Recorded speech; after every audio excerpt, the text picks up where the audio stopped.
রাজধানীর বিপণী বিতানগুলোতে জমে উঠেছে ঈদের কেনাকাটা। আরো জানাতে বসুন্ধরা শপিং মল থেকে যুক্ত হচ্ছেন আমাদের সহকর্মী অন্তরা বিশ্বাস। অন্তরা, ক্রেতাদের ভিড় কেমন দেখছেন আজকে? তাদের পছন্দের তালিকায় রয়েছে কোন ধরনের পোশাক? বিস্তারিত জানাবেন। বসুন্ধরা সিটি শপিং মলের দুয়ার সকালে খুলবার পরপরই অনেকেই আসলে এই জায়গাতে প্রবেশ করা শুরু করেছে এবং দুয়ার খোলার আগে থেকেই অনেকে আসলে অপেক্ষমান ছিলেন, কারণ একই ছাদের নিচে যার যেমন খুশি তেমন পোশাক বা ঈদের যে কেনাকাটা সব কিছুই তারা আসলে করতে পারেন। সকল ধরনের সামগ্রী তারা একই ছাদের নিচে পাচ্ছেন, যে কারণে অনেকেরই প্রথম পছন্দ হচ্ছে বসুন্ধরা সিটি শপিং কমপ্লেক্স। আর এখন দেখা যাচ্ছে পোশাকের দোকানগুলোতে ভিড় রয়েছে। আপনি জানেন যে বাড়ির কর্তারা সাধারণত একটু শেষের দিকে পোশাক কেনেন, তাই এখন পাঞ্জাবির দোকানগুলোতে ভিড়টা একটু বেশি।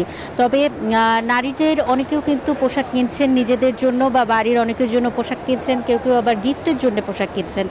সেই সঙ্গে পোশাকের সঙ্গে মিলিয়ে অনেকে গহনা কিনছেন এবং জুতোর দোকানেও আমরা ভিড়টা ভালোই দেখতে পাচ্ছি। আর এবারে সবাই সুতির পোশাকটাকেই আসলে প্রাধান্য দিচ্ছেন। বিশেষ করে ছেলেদের পোশাকের ক্ষেত্রে সুতির যে পাঞ্জাবি রয়েছে সেগুলোই তারা কিনতে চাইছেন, কারণ তারা মনে করছেন যে ঈদের সময়টাতে বেশ গরম থাকবে, সুতরাং আরামের কথাটা তারা মাথায় রাখার চেষ্টা করছেন, আবহাওয়ার কথাটা তারা মাথায় রাখার চেষ্টা করছেন। আর ডিজাইনের ক্ষেত্রে তারা ঐতিহ্যকেই আসলে প্রাধান্য দিচ্ছেন, অর্থাৎ বাঙালিয়ানার বিষয়টি যেন থাকে সেটিও আসলে অনেকেই মাথায় রাখছেন। এই ছিল আমার কাছে এখান থেকে সর্বশেষ খবর। অন্তরা, ধন্যবাদ আপনাকে।